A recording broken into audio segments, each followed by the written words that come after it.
de ce matin, avec une journée qui est consacrée pour notre part à l'éducation, avec cet après-midi, vous le savez, l'audition de Gabriel Attal, ministre de l'Éducation nationale et de la jeunesse, à 16h45 en salle Médicis. Et ce matin, nous recevons Laurent Champanet, président de la Conférence des grandes écoles, et Philippe Choquet, président de la FESIC, Fédération des établissements d'enseignement supérieur d'intérêt collectif, pour évoquer l'évolution de l'offre en matière d'enseignement supérieur et plus particulièrement la part prise au sein de cette offre par les acteurs privés. Je rappelle qu'en 20 ans, le paysage de l'enseignement supérieur français s'est profondément transformé, historiquement occupé par l'université et les grandes écoles. Il se caractérise aujourd'hui par un foisonnement d'acteurs et le dynamisme d'une offre privée composée d'établissements d'enseignement supérieur privés non lucratifs, les ESPIG, est reconnue il y a 10 ans par la loi Fioraso, et je crois d'ailleurs que c'était à l'issue d'un amendement proposé par une sénatrice que je salue, Valérie Létard, à cette occasion, et d'établissements privés à but lucratif, dont certains ont largement tiré profit de la réforme du financement de l'apprentissage.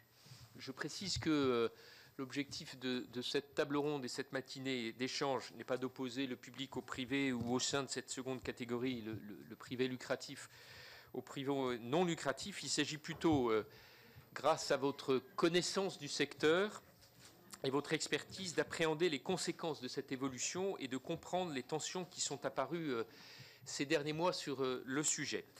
Il s'agit aussi d'apporter des réponses aux questions légitimes des élèves et de leurs familles qui se trouvent dans l'incompréhension, voire dans le désarroi, en constatant que les frais de scolarité souvent élevés qu'ils ont déboursés ne leur garantissent ni des formations reconnues par l'État, ni l'obtention de diplômes leur permettant de poursuivre leur étude dans l'enseignement supérieur. Il s'agit enfin d'entendre vos réactions et d'écouter vos éventuelles propositions concernant les premières annonces des pouvoirs publics en ce domaine. Je pense en particulier à la création d'un label de qualité pour l'enseignement privé évoqué par la ministre Sylvie Retailleau lors de sa conférence de presse de rentrée, ou de la mise en place d'une plateforme répertoriant les formations publiques et les formations privées bénéficiant d'une reconnaissance par l'État, évoquée par Anne-Sophie Barthès, directrice générale de l'enseignement supérieur et de l'insertion professionnelle, et soutenue par la médiatrice de l'éducation nationale et de l'enseignement supérieur. En un mot, et comme d'autres en parallèle, nous souhaitons contribuer à dissiper le flou et la confusion qui règnent sur ce sujet et dont nos étudiants et leurs familles peuvent être bien sûr les premières victimes. Je vais vous laisser la parole, messieurs les présidents, non sans vous avoir rappelé que cette audition est captée et diffusée en direct, non pas en direct, en différé sur le site internet du Sénat. Je vais vous laisser la parole 10 minutes chacun, puis après, bien sûr, chacune des sénatrices et des sénateurs pourra intervenir en vous posant des questions et revenir sur tel ou tel point que vous aurez abordé ou pas dans votre intervention liminaire. Merci Monsieur le Président, merci à vous toutes et tous de nous accueillir. Donc, je suis Laurent Champanet, le président de la Conférence des grandes écoles, et mon vrai métier c'est directeur général des arts et métiers, l'école d'ingénieurs. La Conférence des grandes écoles, c'est une association de loi 1901 qui regroupe 238 grandes écoles. Je remercie mes collègues de la FESIC d'avoir fait cette petite planche qui est là. Donc il faut savoir que les 2/3 de ces écoles sont des écoles publiques, donc qui sont dans le panneau saumon qui est là complètement sur la gauche, sous tutelle de 10 ministères différents. Les principaux étant bien sûr l'enseignement supérieur, la recherche, mais aussi l'économie et les finances, le ministère des armées, le ministère de l'Agriculture, de la Culture, ainsi de suite. Voilà. Et le tiers restant sont des écoles non publiques, mais qui sont d'intérêt général, qui sont ici rappelées ESPIG et ESSC. Les ESSC, c'est certaines des anciennes écoles supérieures de commerce qui ont pris un statut non associatif ou non fondation, et donc qui sont d'intérêt général, mais qui sont pas ESPIG. Et puis, on a un tout petit lot de moins de 5 écoles qui sont hors contrat, dans la branche formation contrôlée, avec des diplômes certifiés, mais qui ne sont ni publics, ni ESPIG ou ESSC. Voilà. Et qui, en général, étaient des écoles qui ont rejoint des groupes des groupes plus grands. Voilà. Nous, ce qu'on constate effectivement, comme vous l'avez dit, Monsieur le Président, c'est l'apparition de tout un tas d'acteurs nouveaux qu'on découvre subitement sur des salons, avec des formations qui sont essentiellement basées sur des titres RNCP, et avec une souplesse et une liberté d'action que nos établissements n'ont pas. Alors pourquoi ? Parce que nos établissements qui délivrent des diplômes accrédités, certifiés, alors soit par l'État français et ses organismes d'accréditation comme la Commission d'éthique d'ingénieurs ou le Haut Comité d'évaluation de la recherche et de l'enseignement supérieur ou la CEFDG, ou des diplômes certifiés, ont, de par ces diplômes et ces certifications, ces accréditations, l'obligation autour de la formation de mettre tout un dispositif d'environnement qui permet l'accompagnement des étudiants. Accompagnement à la réussite, la partie ouverture internationale, la partie vivre ensemble, lutte contre les violences sexuelles et sexistes, lutte contre les addictions, tout un tas d'éléments qui font partie de l'éducation des jeunes, puisque dans nos écoles, on forme des cadres, donc des gens qu'il s'agit de former un peu sérieusement pour devenir des encadrants dans des entreprises. Ces officines qu'on voit se construire, elles se focalisent essentiellement sur la partie formation, sans équipe pédagogique, en ayant recours essentiellement à des intervenants professionnels. Nous ne remettons pas en cause les compétences professionnelles de ces intervenants, mais ces officines ne mettent pas en place tout cet environnement qui est nécessaire pour la formation des jeunes. Et qu'est-ce qui leur permet d'exister et d'avoir une certaine reconnaissance aujourd'hui ? C'est une certaine confusion qui existe entre des outils d'accréditation du ministère de l'Enseignement supérieur, des diplômes, des accréditations des instances dont j'ai parlé avant, et des outils du ministère du Travail. Donc ça fait longtemps, titre RNCP, c'est quelque chose qui existe depuis extrêmement longtemps, le répertoire national des compétences professionnelles. Ce sont des outils du ministère du Travail à destination des entreprises. Je suis une entreprise, je veux former un salarié, je cherche dans un répertoire à quelles compétences je peux l'amener et comment. Et quand je vais vouloir contractualiser avec l'opérateur qui va faire la formation, je regarde s'il a le label Calliope, qui est un label de sérieux des processus. Mais ces outils-là, Calliope RNCP, sont des outils du ministère du Travail qui s'adressent à des entreprises. Et aujourd'hui, nous, dans nos écoles, on a beaucoup développé l'apprentissage. L'apprentissage, on a des jeunes qui sont à la fois des étudiants, mais à la fois des salariés. Et donc, du coup, on a des formations qui sont accréditées, mais qui sont inscrites au RNCP, et on a des labels Calliope. Ces officines ont détourné ces labels du ministère du Travail pour en faire auprès des familles des labels de qualité sur leur formation, ce qu'ils ne sont pas du tout. Et du coup, cette confusion qu'il y a effectivement auprès d'un certain public de familles, on voit que le public de ces établissements-là sont souvent des catégories socio-professionnelles pas forcément très élevées, des parents qui n'ont pas forcément fait d'études supérieures, qui ont des revenus, qui veulent le bien de leur enfant et qui sont prêts à financer ça ou à se lancer dans l'apprentissage. Donc on est très inquiet de ce développement-là. Il y a des modèles économiques derrière avec des investisseurs qui sont très gourmands. Il y a un modèle économique dans la formation qui est tout à fait particulier parce qu'une fois que vous avez mis votre formation en place pour un certain nombre d'étudiants, tout étudiant que vous rajoutez, ce qu'il paye, c'est du bénéfice. Donc ça attire les investisseurs. Donc on voit tout un tas d'investisseurs nouveaux qui arrivent sur ce marché-là. On se pose la question de savoir d'ailleurs si ce système-là ne pourrait pas redescendre à des niveaux plus bas de formation. Et on voit ce que vous constatez sans doute dans vos circonscriptions, c'est des jeunes qui sont partis dans ce système-là en pensant que c'est le même que celui qui est sur la gauche ici et qui rencontrent telle ou telle difficulté. Il n'y a pas de contrat d'apprentissage finalement, donc il faut payer, ou l'entreprise fait faillite. Je ne vais pas bien, j'ai des difficultés psychologiques et dans ces officines, j'ai aucun encadrement. Je me retrouve obligé d'arrêter ma formation et mes parents ont payé pour rien. Et je suppose que vous avez déjà eu des familles qui se sont tournées vers vous pour demander des explications pour ça. Voilà. Donc nous, ce qu'on considère, hein, c'est que on parle de jeunes qui ont entre 18 et 20 ans quand ils rentrent dans ces établissements-là, et qui sont en phase d'éducation. On parle de formation supérieure, on forme des cadres intermédiaires. Nous, tout ce qu'on fait dans nos formations en matière d'ouverture internationale, de vivre ensemble, de diversité, c'est fait pour accompagner mes étudiants, mais c'est aussi fait pour former des cadres qui vont avoir des influences fortes sur la vie des entreprises et des organisations plus tard.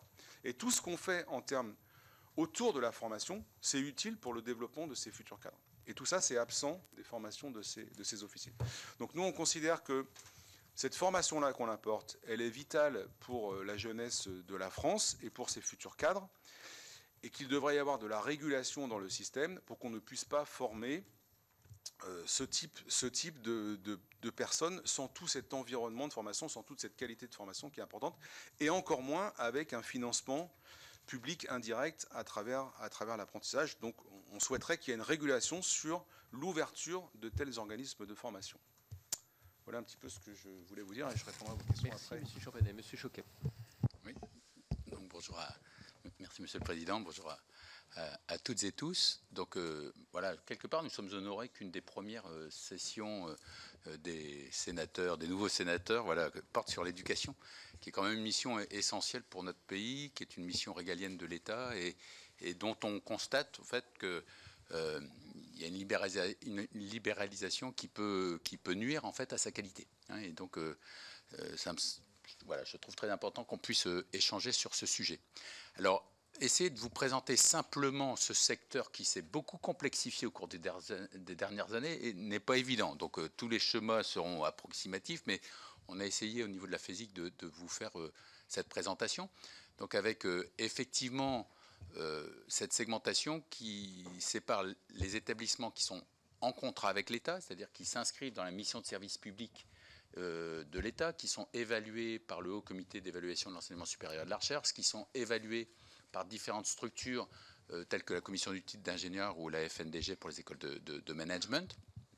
Et ces établissements sous contrat avec l'État donc sont soit effectivement publics, soit effectivement des ESPIG, établissements supérieurs privés reconnus d'intérêt général, voire quelques EESC.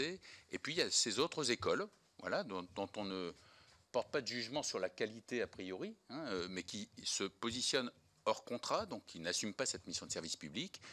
Pour beaucoup, ce sont des structures à but lucratif, hein, voilà, dont la finalité est de gagner de l'argent, mais c'est tout à fait louable, il n'y a pas de problème par rapport à ça. La seule question est, le jeune au milieu de cela, comment s'y retrouve-t-il? Quel investissement moyen-long terme et quelle évolution moyen-long terme de ce secteur, hein, par rapport à l'offre globale de l'enseignement supérieur?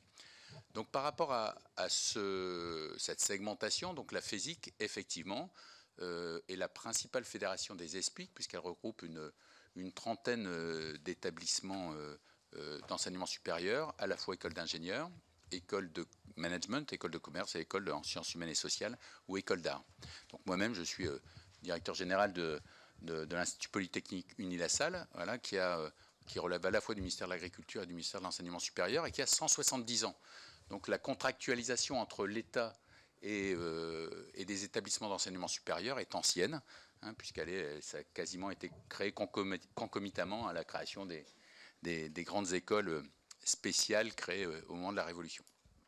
Voilà, donc ça, c'est le paysage des ESPIG. Donc les ESPIG, c'est un label qui a été créé dans le cadre de la loi Feuillot-Raso en 2013, justement pour bien marquer la différence entre des établissements reconnus d'intérêt général s'inscrivant dans la mission de service public et d'autres établissements, voilà, qui ne respectent pas les règles, avec des obligations, hein, pour les établissements qui sont ESPIG, au-delà de la mission de service public, par exemple l'obligation de présenter leur formation dans Parcoursup, qui est beaucoup décrié aujourd'hui, on pourrait y revenir éventuellement dans le cadre de vos questions, des obligations, voilà, de s'inscrire dans la mission de service public. Voilà, actuellement, il y a tous les enjeux de transition écologique et sociétale.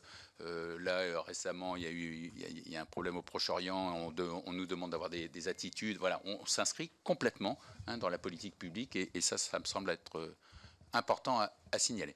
Alors si aujourd'hui on est parmi vous, c'est que il y a effectivement au cours des dernières années l'enseignement privé à but lucratif qui s'est fortement développé. Alors vous allez me dire, mais pourquoi comme ça, d'un seul coup, il y a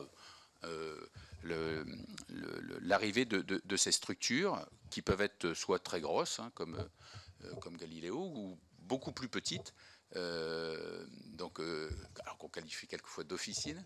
Donc en fait, ces structures ont bénéficié d'un double appel d'air.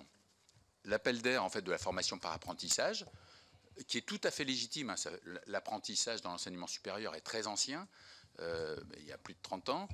Ceci étant, en fait, il a connu un phénomène d'accélération lié à une volonté politique et qui est tout à fait louable, c'est-à-dire de professionnalisation de l'enseignement supérieur et pour certains types de publics ou pour certains besoins d'entreprise, voilà, d'y répondre.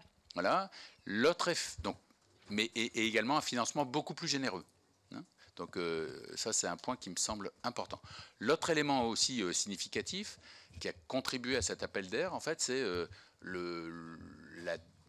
les besoins, les pénuries dans certaines filières professionnelles en fait, d'emploi. Hein, et donc les entreprises prêtes à recruter un étudiant post-bac en apprentissage parce qu'elles n'arrivent pas à recruter dans leur secteur. Hein, et donc une très grande facilité à placer des étudiants en apprentissage. L'un additionné à l'autre a créé un appel d'air important, plus les subventions type les 6 000 € d'aide à l'emploi dans les PME, en fait, qui étaient gagnants à la fois pour les entreprises, mais également gagnants pour les structures qui se créaient, avec des niveaux de rentabilité, et c'est là où le bas peut blesser, c'est-à-dire des niveaux de rentabilité très élevés, c'est 2 chiffres, et le premier chiffre n'étant pas 1, voilà. Et donc, comme ce secteur avait un taux de rentabilité très élevé, des capitaux qui se sont intéressés à ce secteur très rentable et donc une financiarisation de cette activité en France. Alors ça existait déjà dans d'autres pays, notamment en Amérique du Nord, mais ça, voilà, ces capitaux se sont déportés vers la France du fait de ce contexte hyper favorable. Alors on n'est pas à opposer enseignement public, enseignement privé à but non lucratif, enseignement privé à but lucratif. Je veux dire, il peut y avoir de la qualité partout. Hein, là-dessus, il ne faut pas qu'on se méprenne.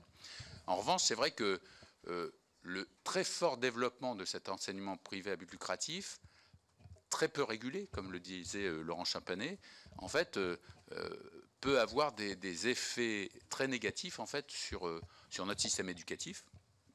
Donc, c'est vrai qu'aujourd'hui, on constate quand même un développement anarchique, parce que il y a très peu de régulation quant à la création de ce type de structure. Hein. Alors vous allez me dire, bah oui, mais comment font-ils par rapport aux diplômes? Mais en fait, aujourd'hui, vous pouvez louer des diplômes. Donc si vous êtes intelligent, des titres, pardon, oui, des titres. Vous pouvez louer des titres, c'est-à-dire si vous êtes intelligent, vous avez un bon réseau professionnel, vous créez votre SARL ou SAS, vous louez un titre à des structures qui se sont spécialisées dans la location de titres RNCP, et vous créez votre entreprise. Et à des niveaux de rémunération tels que proposés par France Compétences qui sont très élevés. L'autre point, en fait, qui peut être très préjudiciable, en fait, c'est la qualité de certaines de ces structures. Je ne dis pas toutes, de certaines de ces structures, parce qu'en fait, le système de contrôle qualité opéré par les OPCO, hein, c'est les structures qui financent et qui sont les intermédiaires de France Compétences, en fait, sont à ce stade pas suffisamment développés. Et aujourd'hui, en fait, ce qui fait quand même la qualité d'un enseignement et du système éducatif, c'est un taux d'encadrement. Donc c'est un nombre de salariés permanents par rapport à des étudiants qui leur sont confiés. C'est d'autant plus important quand vous êtes en post-bac, donc quand les étudiants sont jeunes. C'est d'autant plus important quand vous voulez ne pas être discriminant par rapport à des jeunes qui sont issus de situations modestes. Et on sait le rôle d'un professeur pour tirer vers le haut des jeunes. Et cette mission d'éducation ne peut pas être déléguée à l'entreprise. L'entreprise n'est pas philanthropique. La mission d'une entreprise, lorsqu'elle accueille un apprenti, c'est de le former à ses propres besoins et en aucun cas de le former pour que demain il puisse évoluer dans son métier, pour que demain il puisse aller travailler dans une autre entreprise. Ça, c'est pas la finalité de l'entreprise. Donc par rapport à ça, le taux d'encadrement est un point essentiel. Et c'est vrai que dans ces structures, autant dans nos écoles d'ingénieurs par exemple, voilà, la commission du titre d'ingénieur nous impose un taux d'encadrement de 1 pour 20, c'est-à-dire à peu près, quand vous mettez les administratifs, c'est à peu près un salarié permanent pour 10 élèves. Dans ces structures officines, voilà, vous pouvez être à un salarié permanent pour 100, 200 étudiants, voilà, avec une forte délégation aux entreprises par rapport à cette mission d'enseignement professionnel, et puis un suivi qui peut être très aléatoire, hein, et donc une qualité qui peut être préjudiciable. Derrière ça aussi, il peut y avoir des externalités négatives, hein, c'est-à-dire que le propre de l'enseignement par apprentissage, il est très court-termiste, il répond à un besoin très court terme, des besoins des entreprises, très court terme, voilà, intéressant par rapport aux jeunes, mais le diplôme le titre que reçoit le jeune n'est pas un diplôme, ne confère pas un grade universitaire et ne permet pas la poursuite d'études de niveau bachelor, enfin licence ou de niveau master.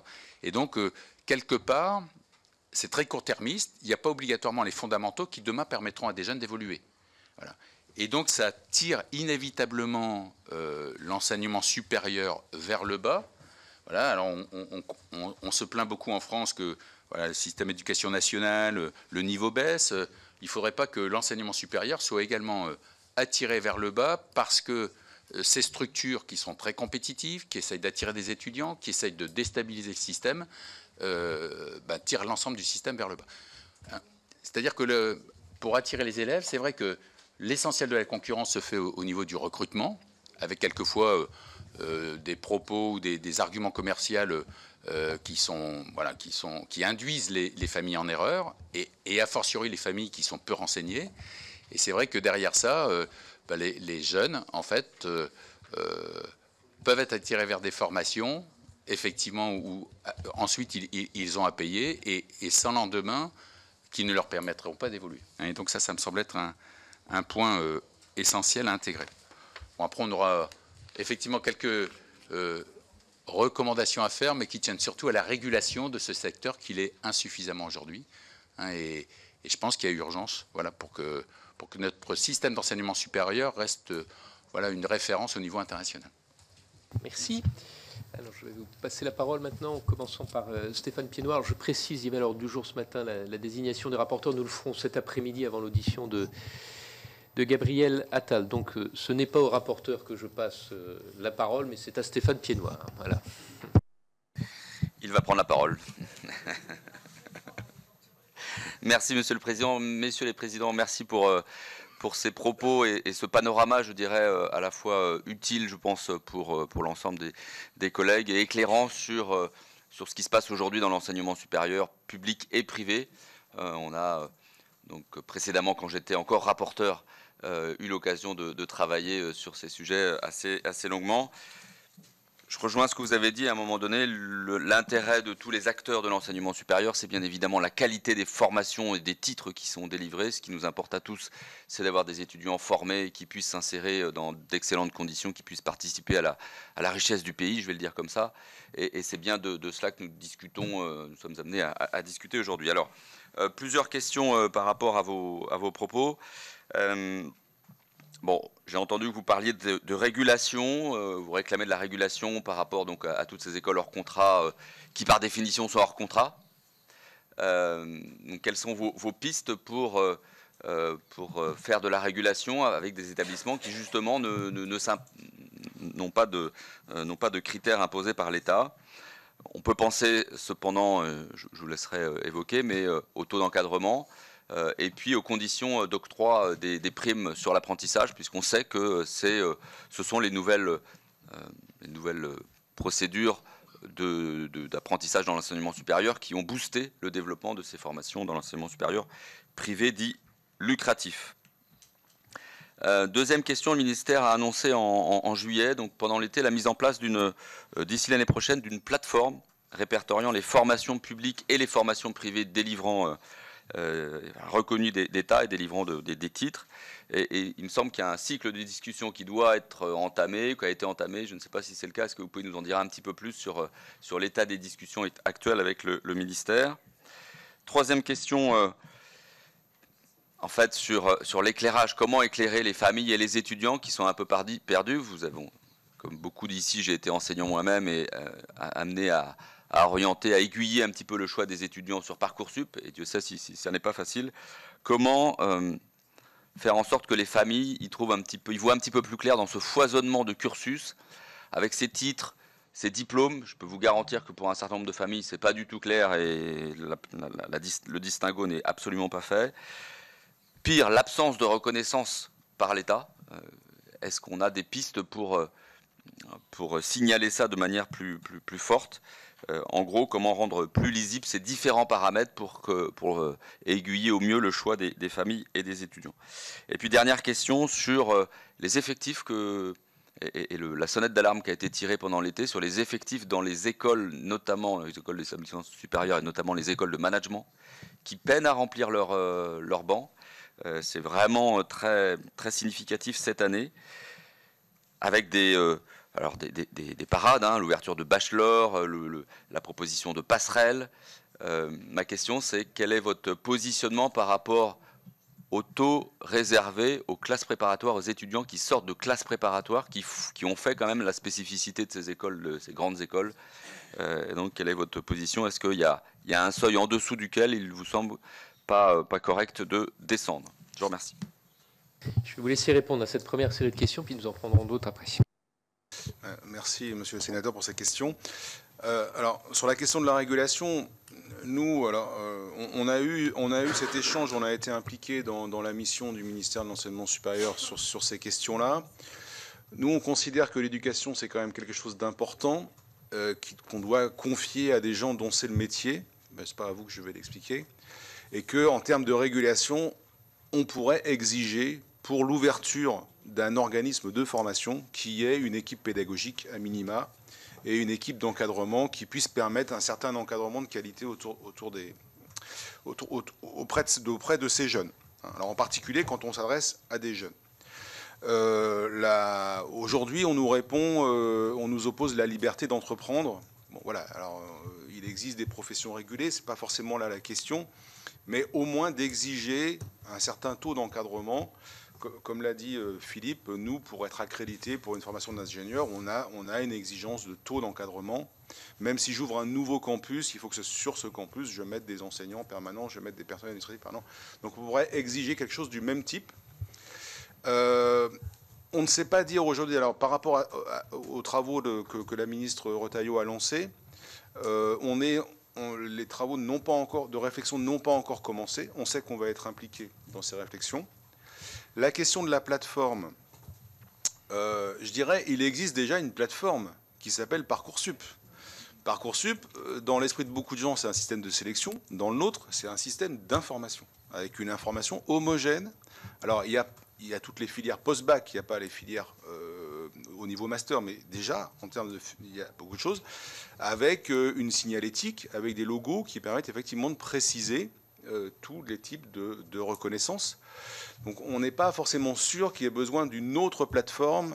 Est-ce qu'elle va être complétée, simplifiée? Voilà. Malheureusement, et c'est le risque qu'on voit derrière la notion de plateforme, c'est que parce que Parcoursup est très décrié, comme l'a dit Philippe, c'est devenu pour certains un argument politique de savoir s'il faut le garder ou pas le garder, ces officines font de ne pas être dans Parcoursup un argument commercial, en disant ne vous inquiétez pas, vous n'allez pas vous mettre dans le traumatisme Parcoursup, nous on va vous répondre avant, hein, et la réponse sera positive bien avant, vous n'aurez pas besoin à vous embêter. Voilà. Et en promettant un contrat d'apprentissage, et c'est une fois que Parcoursup sera fermé qu'on dira aux jeunes « Ah, mais finalement, l'entreprise s'est retirée, il n'y a pas de contrat d'apprentissage, donc tu dois payer tant de milliers d'euros. » Voilà. Donc on n'est pas vraiment sûr qu'une plateforme vienne aider les choses. On devrait sans doute renforcer l'intérêt collectif qu'il y a au sein de Parcoursup. Après, sur la question de label, ce qu'on comprend aujourd'hui, c'est qu'il y a une volonté de travail entre le ministère de l'Enseignement supérieur et le ministère du Travail. Et c'est une bonne chose, pour éventuellement étendre la notion de RNCP et de rajouter à ça l'environnement de formation et l'équipe pédagogique. Donc pour nous, c'est une très bonne chose. C'est une très bonne chose si ça fait au final que des organismes qui n'auraient pas cette reconnaissance ne pourraient pas bénéficier des crédits de l'apprentissage. Voilà. Si c'est simplement un label supplémentaire, certains trouveront le moyen de contourner, de décrier le label. Et voilà. Aujourd'hui, hein, les arguments de ces officines, auprès des jeunes, c'est on n'a pas de prof. Ils disent aux jeunes, hein, tu t'entends bien avec tes profs au lycée? Non.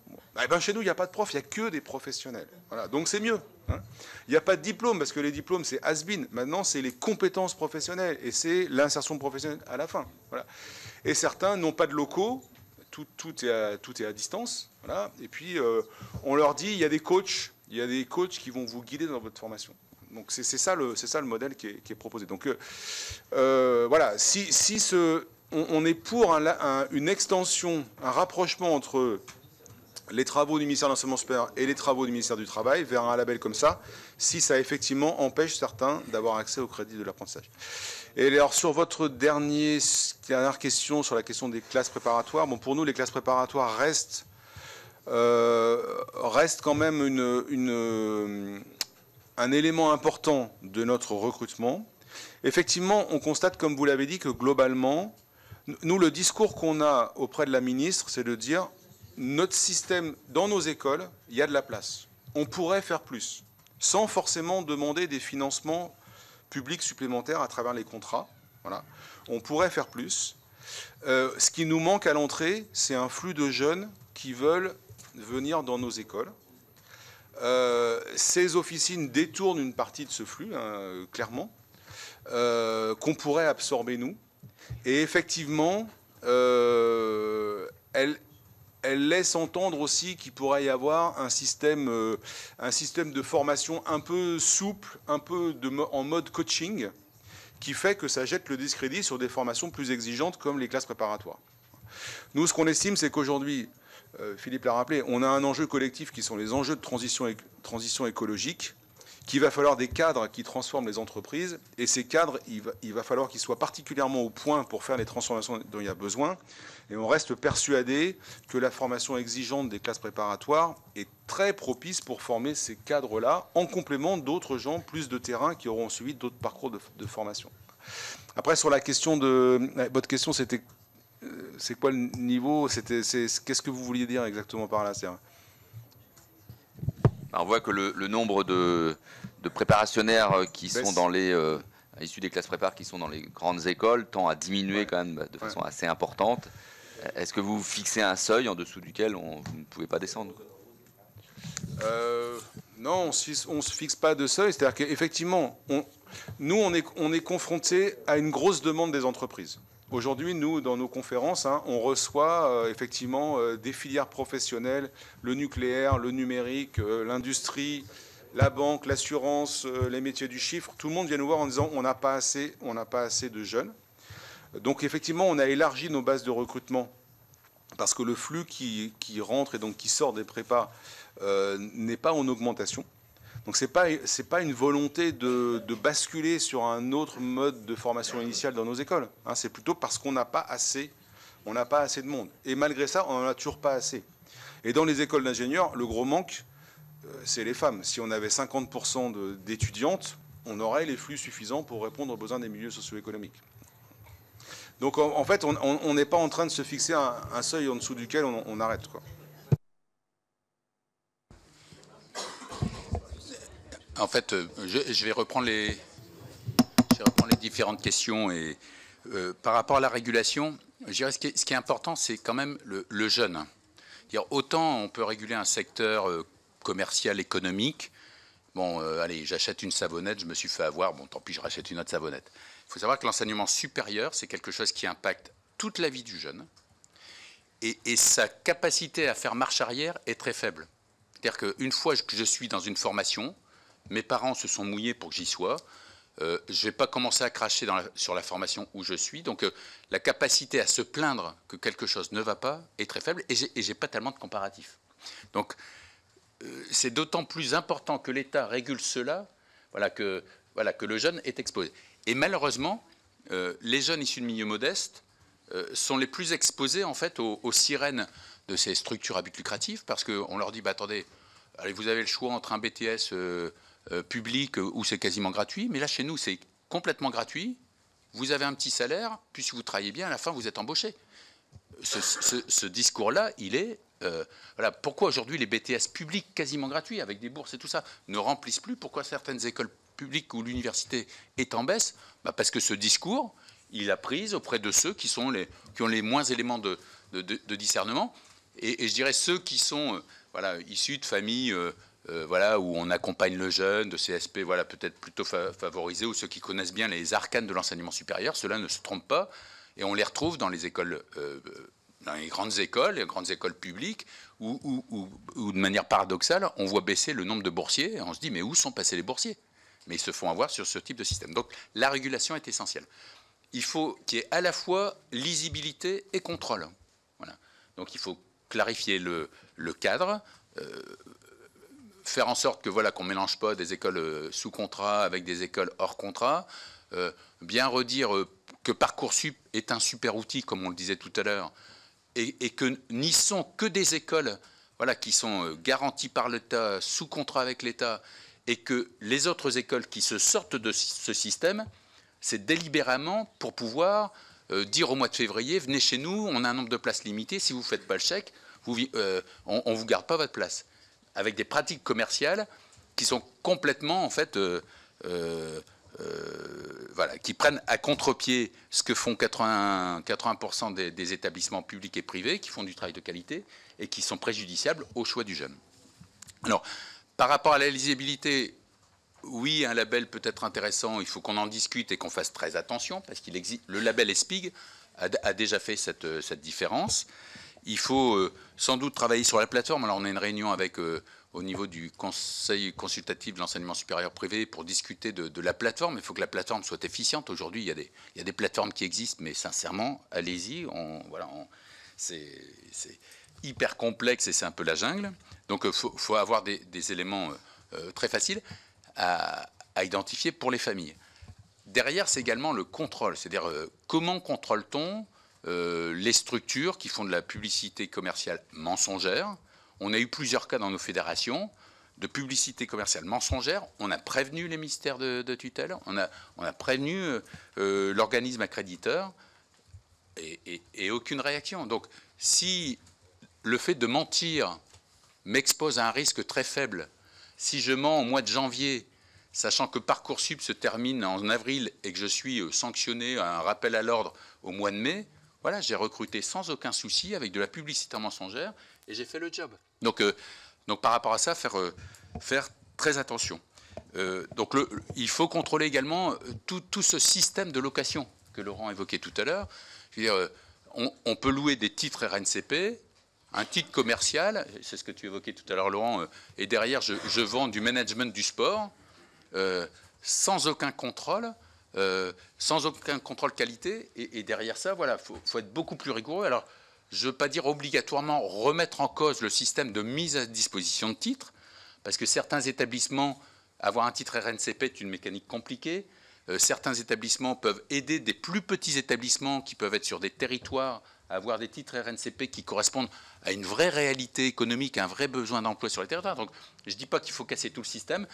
En revanche, il y a certaines structures spécialisés dans la location de titres, qui font beaucoup d'argent très facilement avec de l'argent public, et ça ne va pas. Régulation également à la création. On a vu naître de multiples structures, comme je l'évoquais tout à l'heure, partant de rien. Je veux dire, c'est de l'argent public. Voilà, un niveau de prise en charge très facilement, c'est entre 8 000 et 10 000 euros. L'entreprise bénéficie d'une subvention.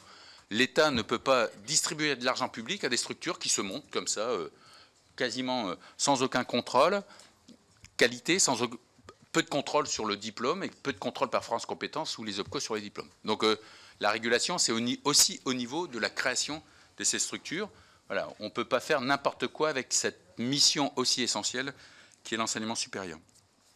Et éclairer les familles. Donc là, je pense qu'il faut vraiment faire un travail entre les différentes fédérations et le ministère de l'Enseignement supérieur, je pense, et le ministère du Travail, qui sont directement concernés.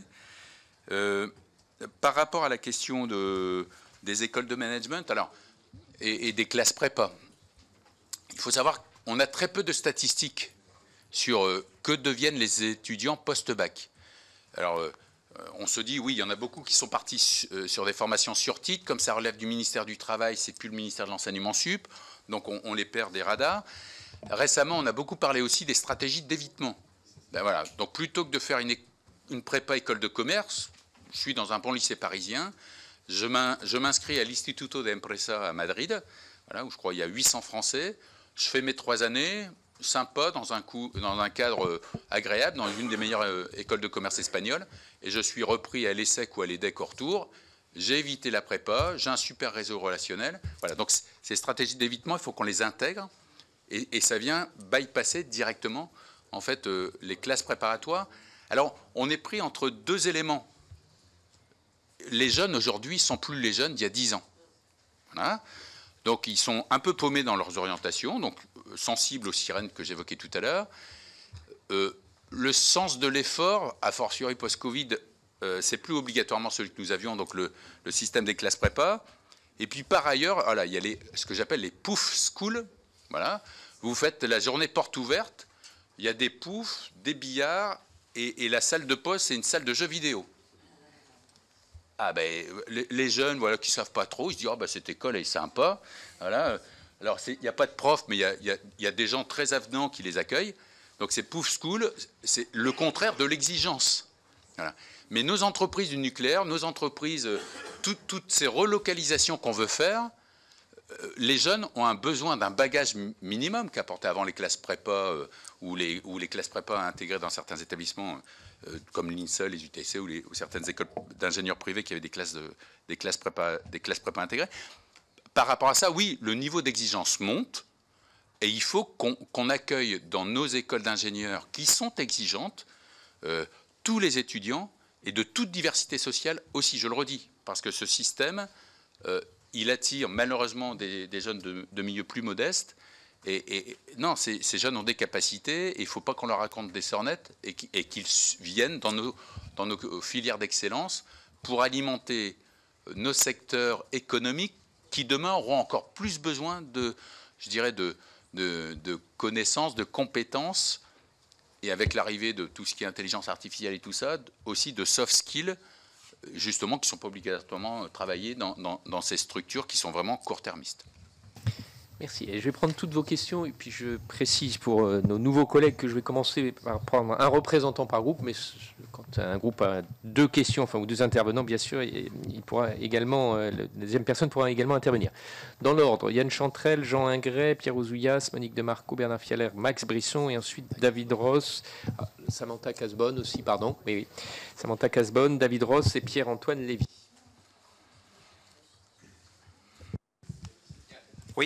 Oui, merci, Monsieur le Président.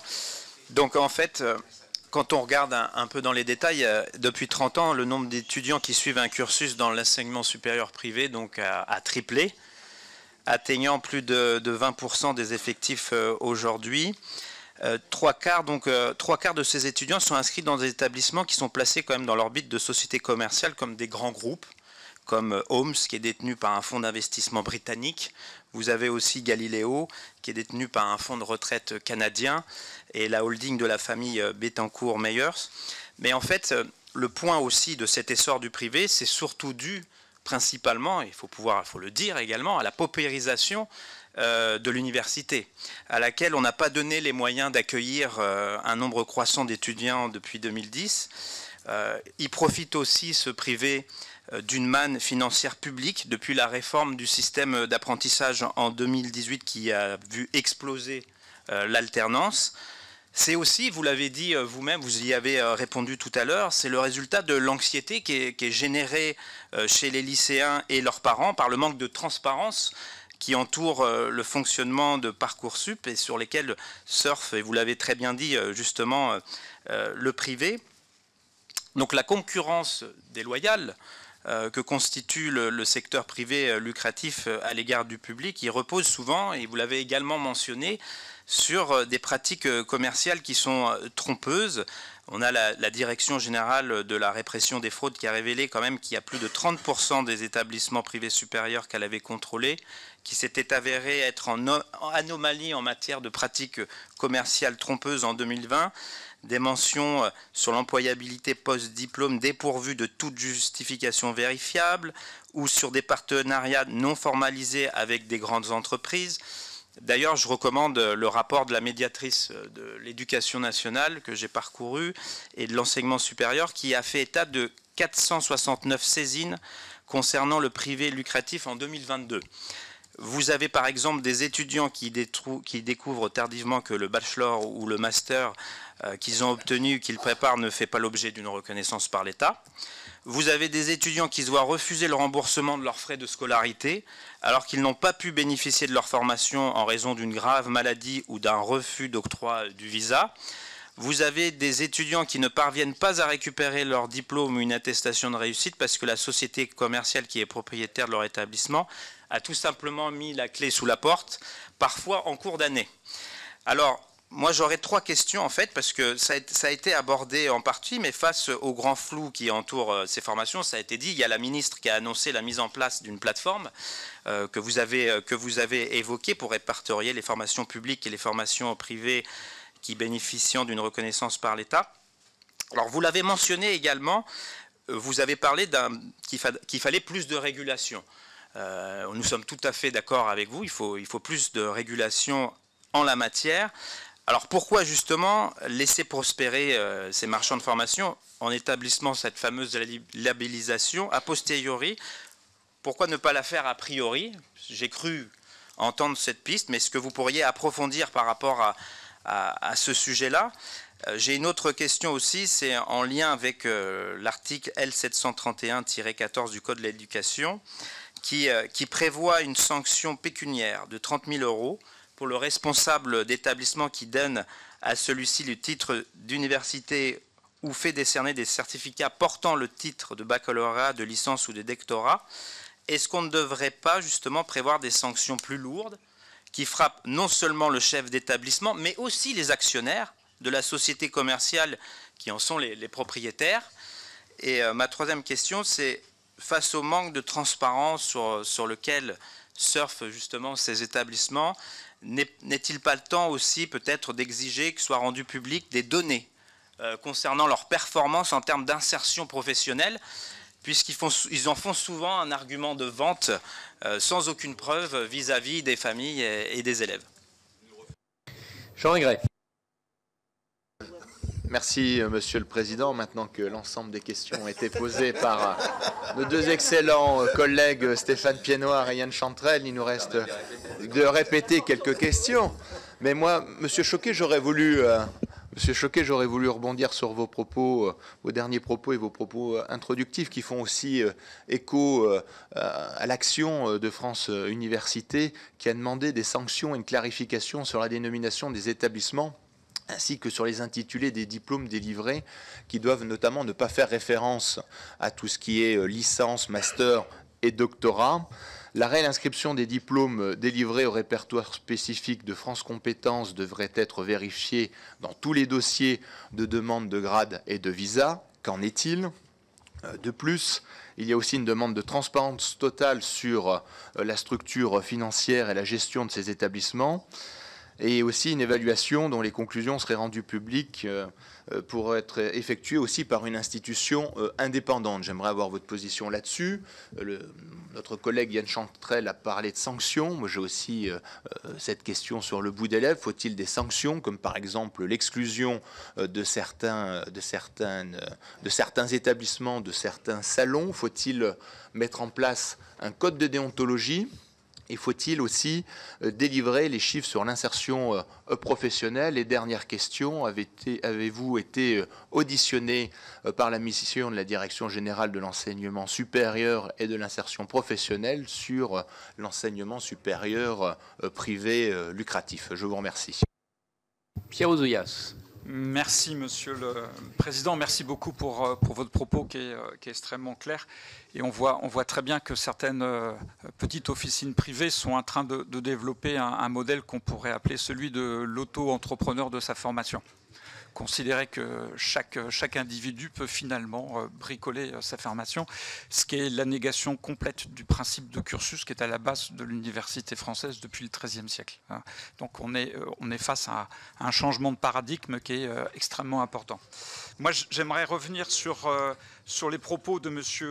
Emmerich, qui est le président de Omnes Éducation, qui est détenu par un fonds d'investissement britannique, lequel possédait avant Dunlop, on passe des pneumatiques à l'enseignement, et qui n'est pas à proprement parler une POUF School, comme vous les appelez, puisque c'est l'Institut des hautes études économiques et commerciales, entre autres. Et il explique de façon transparente que dans la croissance fulgurante de son groupe, il y a un tiers des moyens qui ont été apportés par l'apprentissage. Donc la croissance de ce groupe privé s'est fait sur fonds publics.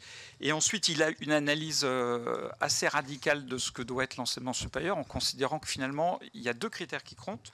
Le premier, c'est le taux d'obtention de diplôme. Et le deuxième, c'est le taux d'insertion professionnelle.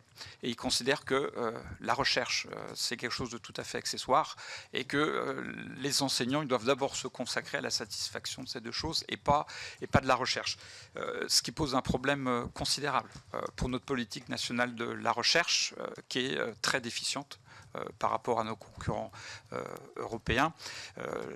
Le principe de la recherche, et celui que vous défendez, enfin de l'enseignement, celui que vous défendez, c'est l'idée que l'enseignant est aussi un chercheur et qu'on enseigne bien une matière quand on recherche aussi dans cette matière. Et là, il y a une coupure avec ce paradigme de nouveau. Ça pose un énorme problème national, parce que, comme vous le savez, on manque d'ingénieurs. Le nombre de diplômés de doctorat baisse chaque année. Et on sent bien que là, il y a toute une partie des jeunes qui pourraient se diriger vers l'enseignement supérieur qui vous échappent et qui échappent aussi aux filières de la recherche. Donc on est en train, sur fonds publics, d'appauvrir le vivier potentiel des chercheurs. Si on continue comme ça, on pourra parler de nos 2 derniers prix Nobel tout à fait au passé, parce que je pense que ça pose un vrai problème. Donc sur ces questions cursus et recherche, moi j'aimerais avoir votre sentiment. Merci Monsieur le Président. Monique de Marco. Je vous remercie et je vous remercie également pour cet état des lieux. Moi je reviendrai sur ce que je pense être le chaînon manquant, c'est-à-dire celui de renforcer l'orientation des élèves, non pas au niveau du bac, mais bien avant. Donc il y a quand même un problème dans l'éducation nationale, c'est que faute d'avoir suffisamment de conseillers, de conseillères d'orientation, ce sont souvent les enseignants qui conseillent. Donc ne pensez-vous pas qu'il serait bien aussi d'appuyer sur ce fonctionnement d'orientation qu'il y a au sein des établissements avant le bac? Et ça, j'y pense depuis même la 3e, c'est-à-dire pas seulement en lycée. Pourquoi? Parce qu'ensuite, les jeunes, les familles se tournent justement vers les salons, vers Internet, vers les POUF schools. Bon, je trouve ça assez parlant comme appellation. Ensuite, je reviens sur ces fameux critères qui pourraient être utilisés sur cette plateforme. Vous avez parlé, par exemple, éventuellement du taux d'encadrement, mais également d'éléments très faciles à comprendre pour les familles. Pouvez-vous préciser? Et dernière question, au final, je ne sais pas quelles sont les données que l'on a globalement. Est-ce qu'il est facile d'avoir donc des données précises sur les étudiants qui s'orientent, sur les types de formation? Est-ce qu'il y a un document qui précise toutes ces données? Merci. Bernard Fieller. Oui, merci, Monsieur le Président. Bon, non plus, je ne reprendrai pas tout ce qui a été dit et toutes les inquiétudes que nous proposent ces différentes officines d'enseignement. La question, quand même, c'est où iraient tous les étudiants, tous les élèves qui sont dans ces officines si on les fermait toutes, comme on pourrait dans un monde absolu le vouloir? Est-ce que vous avez la capacité, est-ce qu'on sait que d'abord combien il y en a, est-ce que vous avez la capacité d'accueil et de formation, par exemple, pour tous ces jeunes? Qu'est-ce qui limite votre offre de place? Et puis, est-ce que vous avez une part de responsabilité quand même? Parce que vous l'avez dit vous-même, il y a des branches professionnelles qui ont souhaité faire leur formation parce qu'elle n'était pas sur le marché, c'est-à-dire parce que justement, vous ne répondiez pas à ces formations.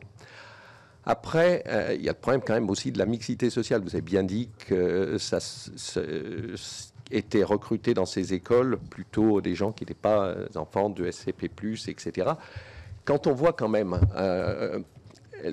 quand on voit les résultats des grandes écoles de commerce, par exemple, où 80% des élèves viennent de prépas privés qui sont à des prix exorbitants, on voit bien quand même qu'il faut que certaines familles s'orientent vers d'autres formations, hein, puisque c'est presque condamné à l'avance s'ils ne sont pas capables, si la famille n'a pas les moyens de payer des formations qui sont extrêmement chères.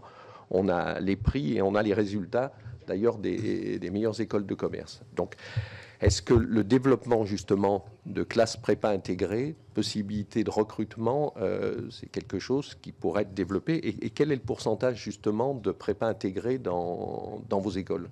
Qui ne sont pas toutes, je pense à l'INSA, c'est aussi des écoles d'excellence qui passent par des prépas intégrés. Donc, quel est le pourcentage dans vos écoles de prépa intégrées? Samantha Casbonne. Oui, merci Monsieur le Président. Alors, moi, toujours dans la continuité des prépas, j'aimerais partager un témoignage et avoir votre avis, Monsieur Choquet, sur ce que vous disiez tout à l'heure. Moi, je suis française de l'étranger et très impliquée sur les lycées français à l'étranger.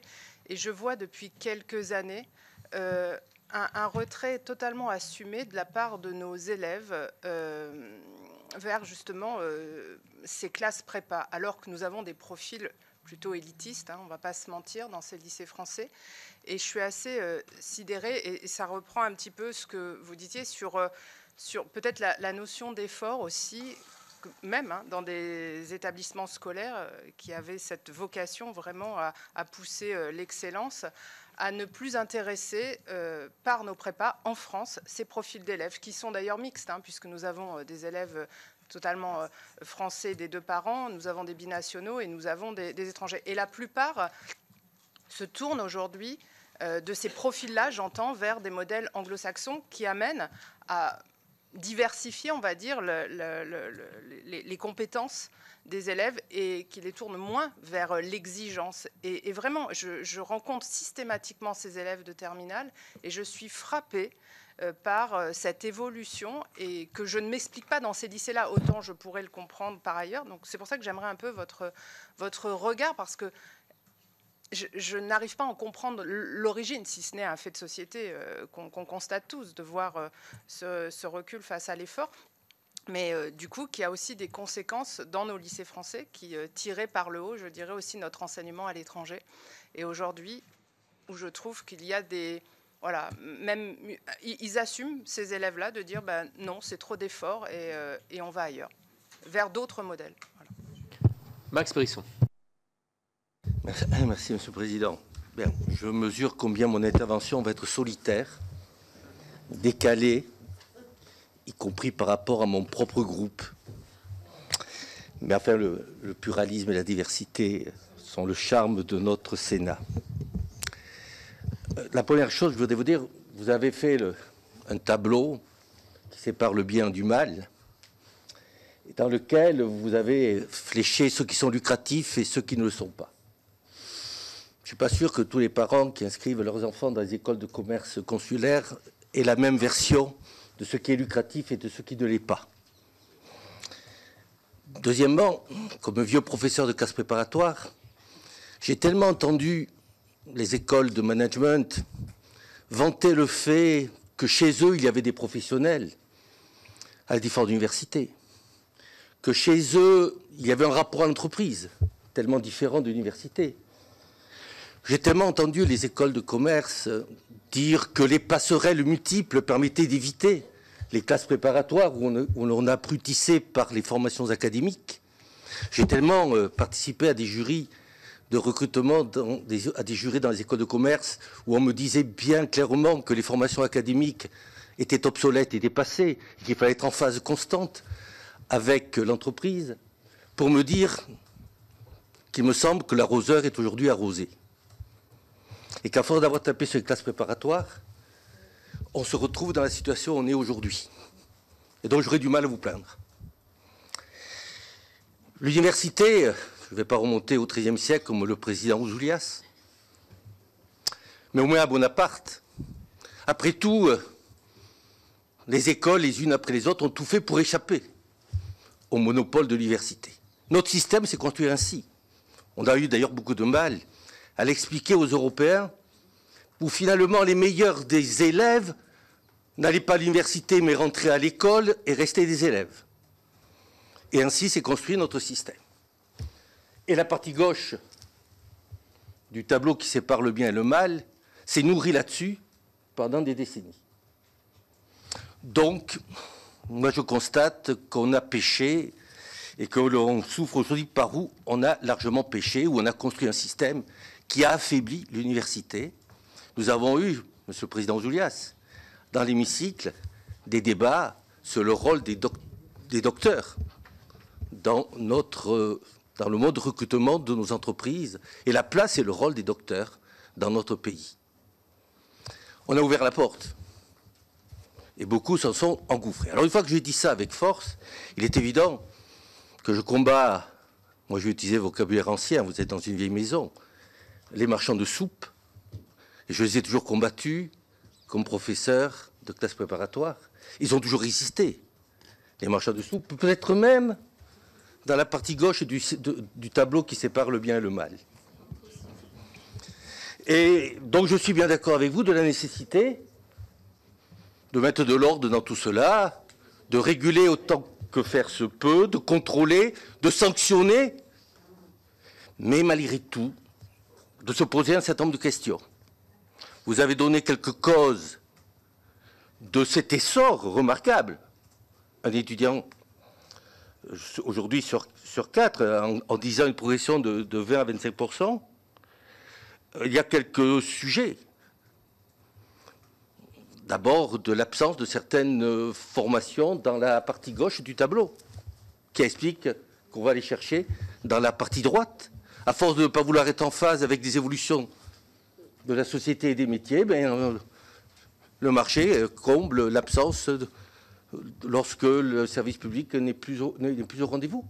Hein? Excusez-moi de vous dire que s'il y a certaines écoles, c'est que l'université a parfois eu des pudeurs de gazelle, comme d'ailleurs elle l'avait dans la partie gauche du tableau, entre la partie orange et la partie bleue.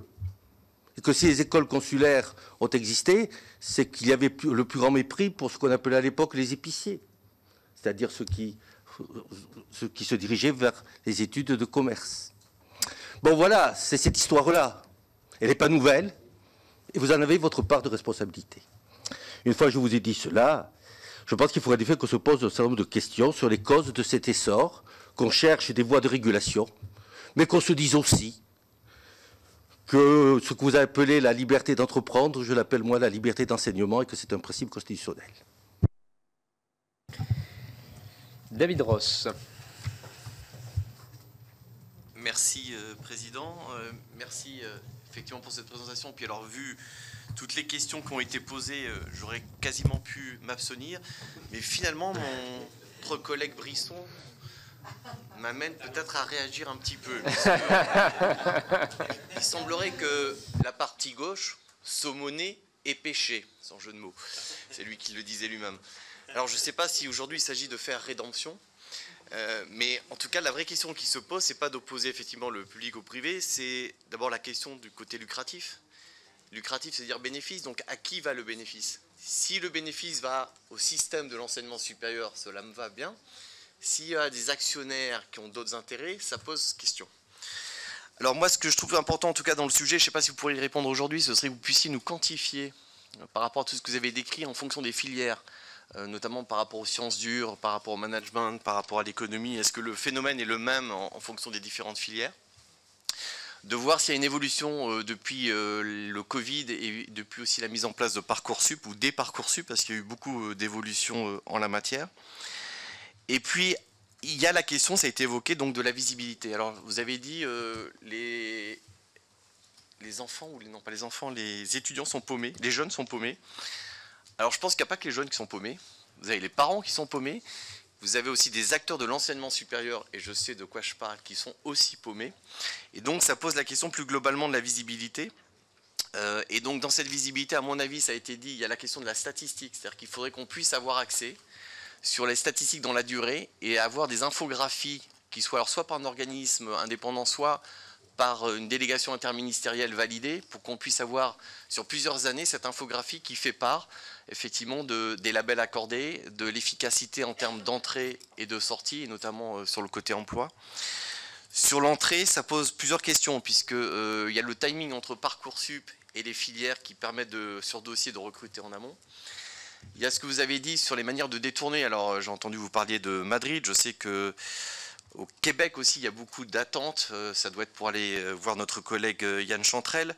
Il y a aussi la manière de détourner les prépas, puisque au-delà des prépas classiques, il y a les prépas intégrés, ça a été évoqué par un collègue, mais il y a aussi, et je sais de quoi je parle, les doubles licences qui marchent très très bien à l'université, notamment Paris-Saclay, et qui permet à des jeunes tous les ans d'intégrer, par exemple, l'école polytechnique, qu'ils n'auraient pas intégré en faisant 3 ans de prépa et en passant les 3 années de leur vie à ne faire que ça.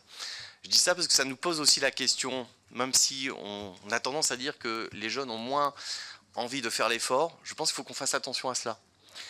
On met derrière effort ce que nous faisions à l'époque en prépa. Eux, derrière effort, ils mettent autre chose. Et donc, il faut peut-être aussi que les formations intègrent ça, si elles veulent pouvoir exister, et si le modèle des grandes écoles qui a fait la force de la France dans les formations des ingénieurs de qualité puisse perdurer, il va falloir aussi qu'on puisse intégrer tout cela. Donc tout ça pour vous dire que je pense que la question d'infographie et la capacité de donner des informations, pour moi, est essentielle, parce que les parents ne sont quand même pas bêtes, les jeunes non plus, et s'ils avaient des messages clairs, je pense aussi qu'ils sauraient s'en nourrir. Et enfin, Pierre-Antoine Lévy. Écoutez, Monsieur le Président, une grande partie des questions que je souhaitais poser ont déjà été abordées, mais peut-être vous demander des précisions sur comment les établissements privés en collaboration avec le ministère de l'Enseignement supérieur envisagent-ils de simplifier et de clarifier le système de reconnaissance des programmes pour éviter la confusion entre les labels, vous en avez parlé, les accréditations délivrées par différents ministères et entités. Ça, c'est une première question. Et quelles stratégies seront mises en œuvre pour assurer que leurs diplômes et programmes soient non seulement reconnus par l'État, mais également valorisés par les employeurs et le marché du travail? Et enfin, au vu de tout ce qui a été dit sur les sanctions, sur on va dire le constat très précis de ce que vous avez fait, est-ce que vous pensez qu'il y aurait besoin de faire une loi pour interdire d'utiliser des diplômes d'enseignement supérieur qui ne sont pas dans le référentiel national, pour éviter les déconvenues de certains des étudiants qui passent des concours et s'aperçoivent que leurs diplômes n'ont aucune existence officielle? Dernière intervenante, Sonia de la Provoté. Oui, merci beaucoup, Monsieur le Président. Très rapidement, la formation vétérinaire a été autorisée dans le cadre d'une école privée, sur la volonté de l'école peut-être du public, je n'en sais rien, encouragée peut-être. Et ma question, elle porte en fait sur la stratégie que vous développez au travers de cette conférence. Et est-ce que dans votre stratégie de développement, hormis le fait que vous avez quand même à gérer toute cette concurrence d'épiciers, de boutiquiers, de je ne sais pas comment le disait ma expression, vous n'avez pas une stratégie aussi d'aller sur tous les segments sur lesquels le public s'exprime et de façon excellente, pour finalement, en parallèle, ou créer en miroir des formations qui émaneraient de vos écoles plus que de la sphère publique telle qu'on la conçoit au travers de l'université? Ou est-ce que cette stratégie-là n'est pas, en tout cas, elle n'est pas affichée dans votre plan de charge? Donc, est-ce que c'est une volonté que vous avez? Voilà, je voulais vous laisser répondre en vous partageant peut-être les différents thèmes et sujets abordés. Alors, je vais essayer de répondre en même temps à un ensemble de questions. Enfin, vu le nombre de questions, peut-être qu'on va passer la journée ensemble. C'est peut-être pas prévu. Bon, merci en tout cas de votre intérêt. Sur la question, il y a eu une question sur la question de la régulation a priori. Nous, la régulation a priori, c'est ce qu'on vit. Et je vais prendre un exemple qui concerne les formations d'ingénieurs. Moi, je dirige les arts et métiers. Je suis interrogé par un de vos collègues sur un territoire qui me dit « J'ai des besoins dans le nucléaire. Qu'est-ce que vous faites pour monter rapidement une formation d'ingénieur dans le champ nucléaire ?» Aujourd'hui, je lui réponds « Mon système d'accréditation fait que je ne peux pas ouvrir la formation avant 2025. » Voilà. Le rythme des accréditations, c'est pas ça. Ensuite, je vais devoir faire 3 ans de formation d'ingénieur, 2028. Attendre 2 ans d'avoir sorti des jeunes pour voir s'il est dans le nucléaire, pour avoir un titre RNCP, 2030. Et là, je vais pouvoir commencer à recruter les premiers sous le statut d'apprenti. Et je vais sortir les premiers apprentis en 2033. Je vais faire ça. Je vais avoir mis 10 ans pour répondre à la demande de ces collectivités et de ces entreprises. Donc il y a clairement un manque d'agilité dans notre système. Ce système de régulation, a priori, qu'on vit, voilà, il a un manque d'agilité. Ce manque d'agilité, d'où est-ce qu'il vient? C'est effectivement de la qualité de ce qu'on cherche à mettre dans l'information. Il vient aussi du fait que je dirige un établissement public et qu'on va faire attention à l'usage des fonds publics qu'il y a dans mon établissement. Effectivement, en face de ça, on a des établissements qui ont une agilité que moi, je n'ai pas. Et donc, du coup, pour répondre à certaines de vos questions, qui ont la capacité de monter dans la minute des formations en s'appuyant sur un titre existant qui n'a rien à voir, mais comme il n'y a pas de contrôle sur ce qu'on met derrière un titre, on l'a dit tout à l'heure, on monte une formation en management des sports en s'appuyant sur un titre sur le développement commercial.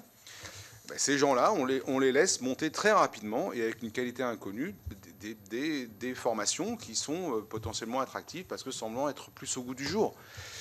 Donc effectivement, nous, on milite.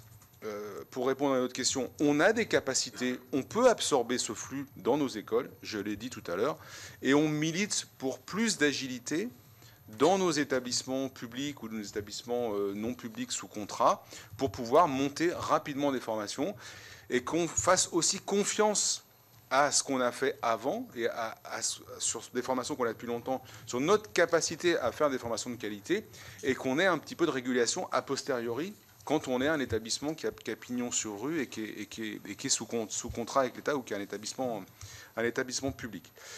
Je vais te laisser répondre à quelques questions, le temps de... Oui. Peut-être en introduction. On n'est pas en dehors du monde, et notre enseignement supérieur sur le moyen long terme, il faut le raisonner en fonction de l'évolution de l'enseignement supérieur dans lequel on doit se positionner et qui, entre nous soit dit, est très compétitif. Alors, la réponse aux classes prépa, justement, elle s'inscrit dedans. C'est-à-dire que notre modèle classe prépa grandes écoles, effectivement, il était un petit peu atypique par rapport à ce qui se pratique au niveau européen, par rapport à ce qui se pratique au niveau international. Et on est dans une évolution de notre système enseignement sup par rapport à cet environnement international. Si je reprends un petit peu voilà, alors je ne veux pas dire le bien et le mal, parce que pour moi c'est un continuum, et j'ai bien mis hors contrat et sous contrat. Je pense que le privé dans l'enseignement supérieur, notamment le privé à but non lucratif, il existe depuis plus de 100 ans. Hein, et je pense qu'il est positif à l'enseignement supérieur, si tant est qu'il s'inscrive bien à la même mission de service public. C'est-à-dire que on n'arrête pas de prôner la biodiversité comme un élément essentiel de résilience. Dans l'enseignement sup aussi, ça peut être bien qu'il y ait un petit peu de stimulation positive, si tant est que les gens répondent au même cahier des charges, aux mêmes exigences. Et auquel cas, l'État, pour piloter son enseignement supérieur, a des établissements publics, des établissements privés sous contrat, qui remplissent la même mission, qui ont des approches différentes et qui s'auto-stimulent l'une et l'autre. Donc pour moi, ça me semble très important. Et le meilleur exemple en est, c'est mon ministère d'origine, qui est le ministère de l'Agriculture, voilà, où historiquement, il y a toujours eu cet équilibre, où Michel Rocard a mis en place la loi Rocard reconnaissant la mission de service public, avec un financement qui permet un réel fonctionnement. Alors, par rapport à l'école vétérinaire, ça, je suis directement concerné, puisque c'est mon école qui l'a amené, c'est à la demande du ministère de l'Agriculture qui, en 2008, où on a commencé à mener cette réflexion parce qu'on savait qu'on était dans le mur en termes de formation vétérinaire. Et pour les médecins aussi. Alors, bon, pour l'instant, je m'occupe de vétérinaire. Il y a une offre de formation qui... Voilà, il y avait un besoin énorme. Bon, malheureusement, il a fallu 14 ans pour que le dossier aboutisse, confère le délai. Aujourd'hui, on est à 55% des vétérinaires qui s'inscrivent à l'ordre qui ont obtenu leur diplôme à l'étranger. Et on se dit, barbe, il y a un flux qui s'est créé à l'étranger qu'on ne maîtrise plus. Dommage qu'on n'ait pas tué le poussin dans l'œuf, parce que si on avait créé l'école vétérinaire associative en 2008, on n'aurait certainement pas ce problème et tout serait sous contrôle. Et comme par hasard, le ministère de l'Agriculture, comme il y a davantage d'équilibre public-privé, on est moins attaqué par le privé à but lucratif. Voilà, parce que l'ensemble des besoins sont satisfaits et il n'y a pas de difficulté par rapport à ça. Mais encore faut-il que l'enseignement supérieur privé d'intérêt général ait les moyens de fonctionner et les moyens de développer des activités de recherche en complémentarité avec l'activité recherche qui est faite à l'université. Je reviens un peu par rapport à la lisibilité et les diplômes. On a dit oui, attention aux diplômes. Alors, je vais prendre l'exemple. Voilà. Les écoles d'ingénieurs d'harmonisation européenne et internationale. Les écoles d'ingénieurs sont autorisées à délivrer un diplôme Bac+5. Depuis très longtemps, avec le système LMD, nous revendiquions la possibilité de délivrer un Bac+3. Voilà. Donc le ministère a dit, d'accord, vous pouvez délivrer un Bac+3, niveau licence. Ah oui, mais on ne peut pas l'appeler licence. Quand bien même on est évalué par l'HCERS, organisme indépendant, par la commission du titre d'ingénieur, organisme indépendant. Ah non, on ne l'appelle pas licence. On va l'appeler bachelor conférant le grade de licence. Alors, allez expliquer ça à des parents, ils ne pigent rien. Voilà. Donc, on est aussi victime. Voilà. Les diplômes nationaux sont le monopole de l'État, pas des universités. Il y aurait peut-être... Alors, quand je dis ça, c'est... Voilà, c'est un sujet très polémique, donc je n'irai pas plus loin aujourd'hui. Mais quand il y a un système d'évaluation extérieur, voilà, si on veut aller vers une clarification, peut-être pourrions-nous simplifier le système des diplômes et de leur visibilité. Une petite remarque aussi, c'est-à-dire que quand on dit les ESPIG privés à but reconnu d'intérêt général, il faut savoir que notre structure de financement et notre mode de fonctionnement est très similaire aux universités publiques américaines. Donc en fait, c'est quoi une université publique ?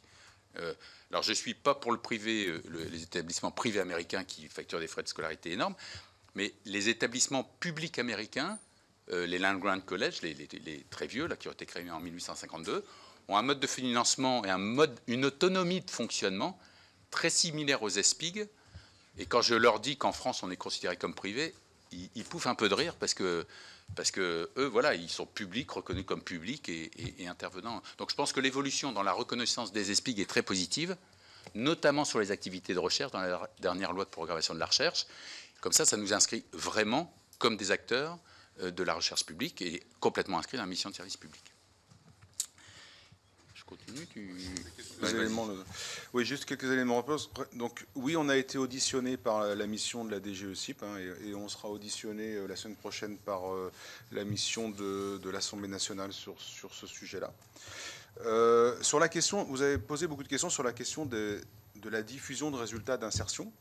Alors, l'insertion professionnelle de nos étudiants fait partie des critères de nos accréditations. Donc, on a ces informations. Les universités ont ces informations. Nous, en particulier, alors c'est assez compliqué de capitaliser ces informations. Nous, la Conférence des grandes écoles, on aide les écoles en faisant une enquête insertion tous les ans depuis plus de 30 ans. Et on diffuse ces résultats. Donc, on a des données claires par des enquêtes qu'on fait sur les 3 dernières promotions. Donc et qui montre en particulier aujourd'hui le très fort attrait qu'il y a pour nos diplômés de la part des entreprises. Alors, sur la question de l'arroseur arrosé et de l'opposition université-grandes écoles, nous, on a moi, j'ai une école qui a le même statut qu'une université, donc je me sens quand même dans le champ de l'université.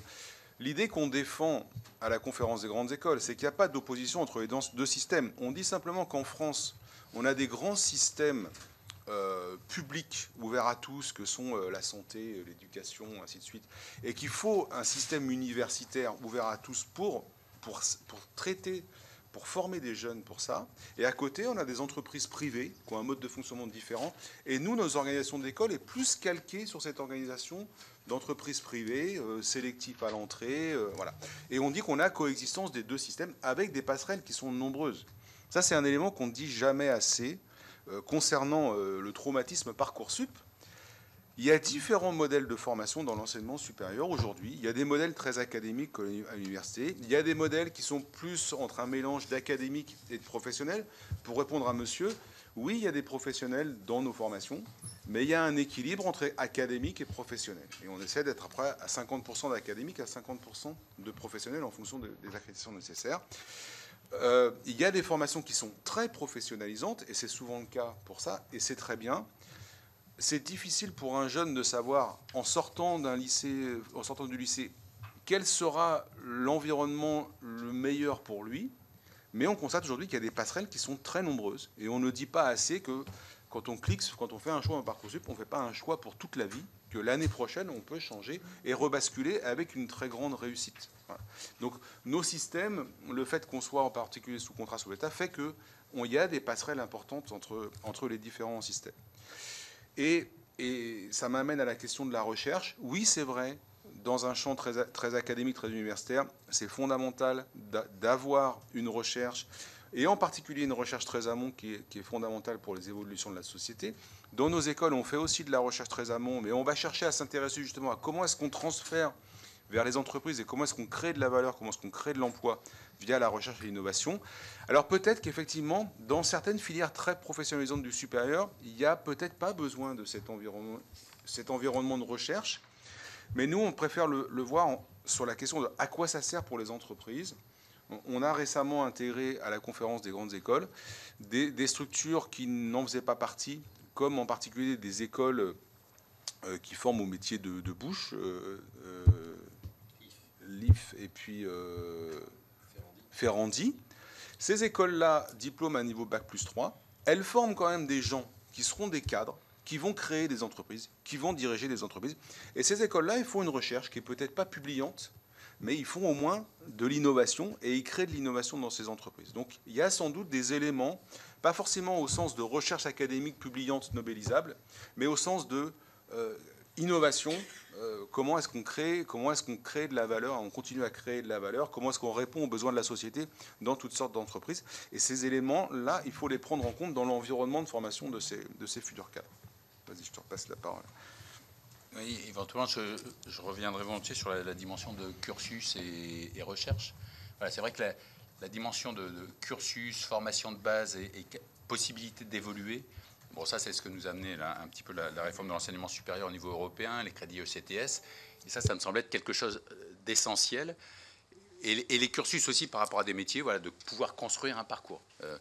Donc c'est vrai que c'est les structures, les titres RNCP, en fait, sont des accumulations de certificats ou de compétences et ne vont pas vers ces logiques en fait d'acquisition de crédits ECTS et de parcours sur lequel on peut capitaliser pour aller vers un titre universitaire.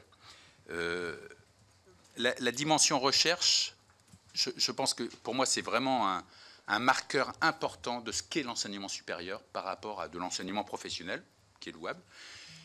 Et je pense que dans les années qui viennent, avec tout ce qui va arriver, l'intelligence artificielle et tous ces éléments-là, en fait, c'est la recherche comme dynamique pour un secteur économique, mais la recherche aussi comme mode de formation. C'est la formation par la recherche, développer un esprit critique, avoir un regard sur ce qui nous entoure. Et je pense que nos futurs ingénieurs, nos futurs responsables en école de commerce, voilà, si on ne les initie pas à cet esprit critique qui est favorisé par la recherche, demain, on sera en grande difficulté et on se fera concurrencer par d'autres pays qui auront, eux, misé en fait, sur cette recherche et cette formation par la recherche qui, demain, sera essentielle.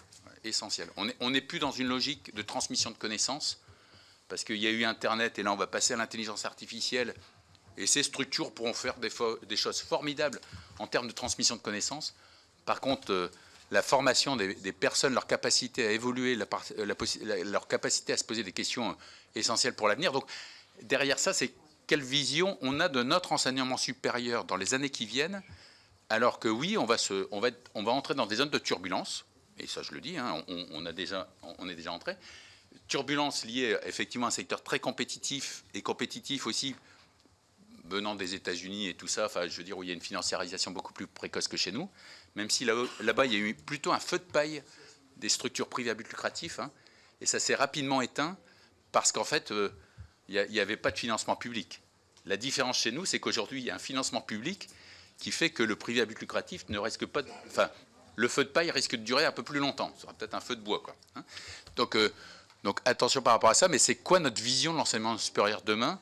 Et je pense que voilà, l'État doit avoir une vision, et pas que court-termiste, doit avoir une vision de l'enseignement supérieur versus enseignement purement professionnel, même si dans nos établissements, je le redis, et c'est la richesse des établissements sous contrat, c'est qu'on a des établissements, il y a un gradient d'établissements plus ou moins professionnalisant, et les grandes écoles ont cette caractéristique d'être davantage professionnalisant, peut-être que l'université, même si l'université progresse beaucoup, et on s'en réjouit, hein, et je pense qu'on est ensemble par rapport à ça. Donc voilà, importance d'avoir une vision de ce que doit être l'enseignement supérieur demain. Un élément sur l'orientation. Vous avez tout à fait raison. On a vraiment une problématique d'orientation. Alors c'est vrai que je suis tout à fait d'accord avec vous. Souvent, la question de l'orientation est reportée sur les enseignants. Nous, dans les premières années de Parcoursup, on a beaucoup milité pour que le calendrier n'aille pas plus loin que la date de fermeture des établissements, parce qu'effectivement, les jeunes avaient besoin de leurs enseignants et des professionnels d'orientation. On constate qu'il y a beaucoup d'heures d'orientation aujourd'hui, avec une utilisation qui est un peu disparate. On nous précise que nous, établissements publics, on peut s'impliquer dedans. On a du mal à voir comment dégager du temps de nos enseignants-chercheurs pour aller faire de l'orientation, donc c'est assez compliqué pour nous. Donc effectivement, aujourd'hui, on a vraiment une problématique d'orientation et qui peut-être, effectivement, par rapport à d'autres questions qu'on a abordées, hein, vous posiez la question de l'exigence, de la notion d'effort. Nous, on voit aujourd'hui, comme on l'a dit plusieurs fois, que les enjeux de transition écologique, environnementale, vont rendre les métiers beaucoup plus compliqués, hein, que ça soit dans le champ de l'ingénierie, des besoins d'interaction beaucoup plus fortes. On va avoir besoin de manipuler beaucoup d'outils pour répondre à ces enjeux-là, et on a besoin de jeunes. On dit qu'il faut que les jeunes veuillent des formations qui ont du sens. Il faut aussi qu'on leur explique, et je pense que c'est un des éléments de l'orientation, qu'on va attendre beaucoup d'eux et qu'il faut qu'ils soient capables de faire des efforts pour ces questions-là, et que cette capacité à faire des efforts, ils vont la développer pendant leurs études. Quelqu'un a posé la question de la mixité sociale. Alors, il est clair qu'on n'a pas assez de mixité sociale dans nos écoles. L'apprentissage est un très fort outil d'ouverture sociale. Aujourd'hui, il n'y a aucune barrière technique ou financière pour qui que ce soit pour rejoindre n'importe laquelle de nos grandes écoles. On a parlé de frais de scolarité. C'est vrai qu'il y a des écoles qui ont des frais de scolarité importants, mais qui restent quand même très largement inférieurs à ce qu'on peut trouver ailleurs dans le monde, et en particulier en Amérique du Nord. Et on a dans nos écoles tous les mécanismes d'accompagnement pour faire que ces jeunes-là puissent venir dans nos écoles, que ce soit à travers nos fondations, que ce soit sous forme d'apprentissage. Les barrières, elles sont culturelles. Voilà. Et il faut qu'on lutte contre ces barrières culturelles. On a des barrières culturelles sur le fait que les jeunes femmes ne vont pas faire des études d'ingénieur, et on a des barrières culturelles pour faire que des jeunes issus de catégories moins favorisées n'aillent pas dans des grandes écoles. C'est sans doute de notre faute. On y travaille. Toutes nos écoles ont placé des enjeux forts en termes de mixité sociale, en termes de diversité au sens extrêmement large du terme, mais on avance doucement, et il y a des barrières culturelles qui remontent sans doute, vous l'avez dit, au collège, alors peut-être avant, mais sur un milieu qui est très atomisé, sur lequel on a du mal à voir comment est-ce qu'on peut intervenir efficacement.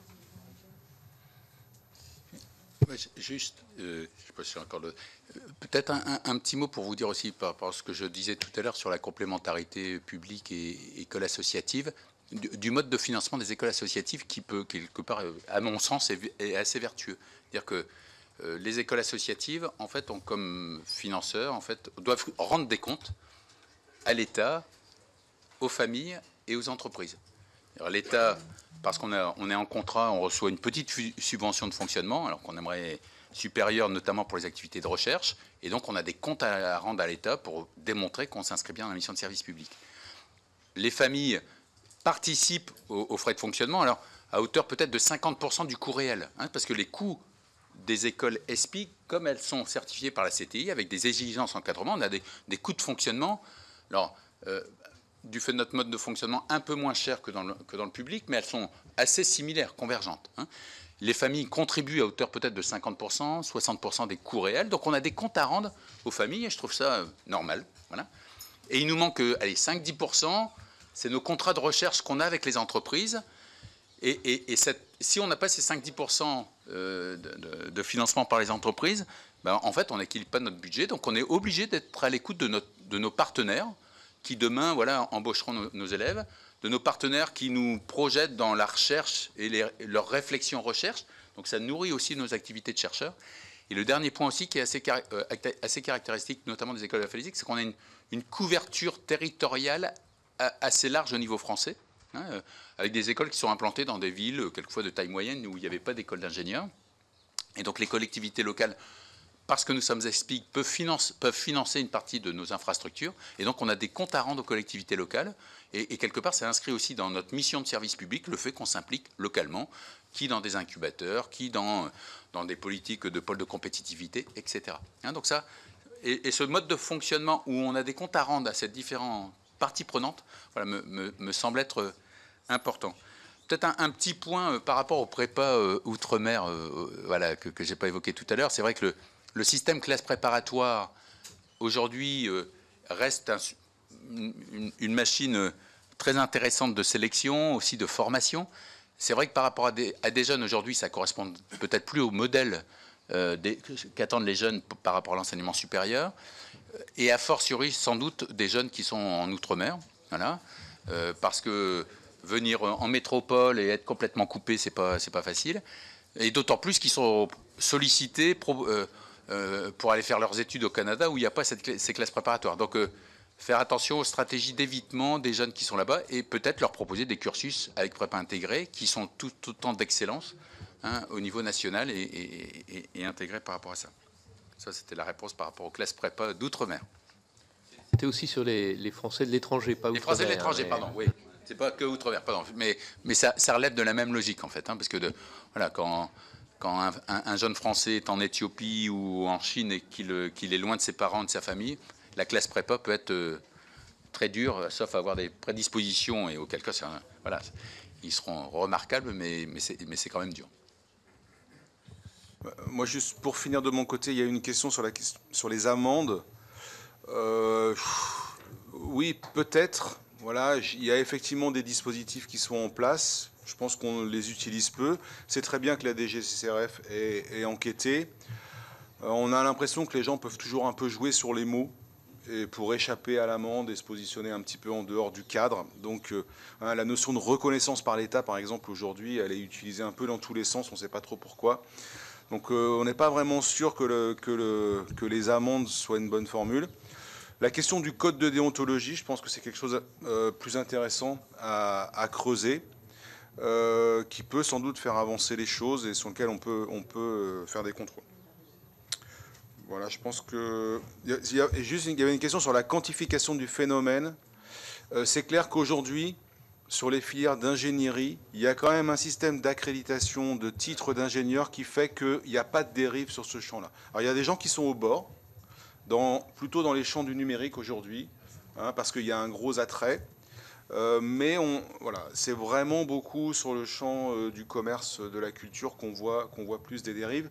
Et c'est clair que ces écoles-là, elles ont un modèle ultra léger, donc elles ne peuvent pas s'encombrer de matériel pour faire des travaux pratiques, pour faire des choses comme ça qu'on va retrouver dans les diplômes d'ingénieurs. Il y avait la question éventuellement aussi de modification en complément de la loi, puisqu'on est aux 10 ans de la loi Fioraso. Est-ce que de votre point de vue, il y a besoin de toucher à la loi ? Moi, je pense que oui, surtout pour aller dans le sens de l'agilité, dans le sens des partenariats publics-privés. Ça a été dit, aujourd'hui, ça paraît assez clair que certaines universités ne peuvent pas investir sur certains champs nouveaux parce qu'elles ont déjà beaucoup de travail. Peut-être qu'un adossement bien clair, surveillé avec une structure privée qui pourrait éventuellement investir. On voit qu'une banque comme BPI France investit dans certaines structures. Elle pourra investir dans les structures privées qui soient adossées à des établissements publics et de manière efficace. Donc il y a sans doute un travail à faire du côté de la loi. Et sachant que l'exemple de la loi existe au ministère de l'Agriculture avec la loi ROCA, on pourrait se dire effectivement l'étape suivante serait de garantir la mise en œuvre de cette mission de service public par les établissements qui s'inscrivent dans cette logique-là, voilà, et peut-être réguler un petit peu plus tout ce qui est création des structures d'enseignement supérieur professionnel sur titre. Merci de vos réponses à nos nombreuses questions. Bien sûr, nous allons continuer de suivre cette problématique. Nous ne manquerons pas, quand nous la recevrons, aussi d'interroger la la ministre de l'Enseignement supérieur pour connaître son point de vue au-delà de ses déclarations de septembre, et voir aussi comment l'État travaille en interministériel, parce qu'on a bien compris à travers vos remarques que il n'y a pas qu'un interlocuteur côté État, mais il y a aussi le ministère du Travail qui, à travers les crédits formation professionnelle, joue un rôle désormais important sur la question du financement de ces officines. Merci beaucoup, messieurs les présidents. Et donc, chers collègues, on se retrouve à 16h45 à l'issue des QAG, non pas dans cette salle, mais en salle Médicis, pour l'audition de Gabriel Attal.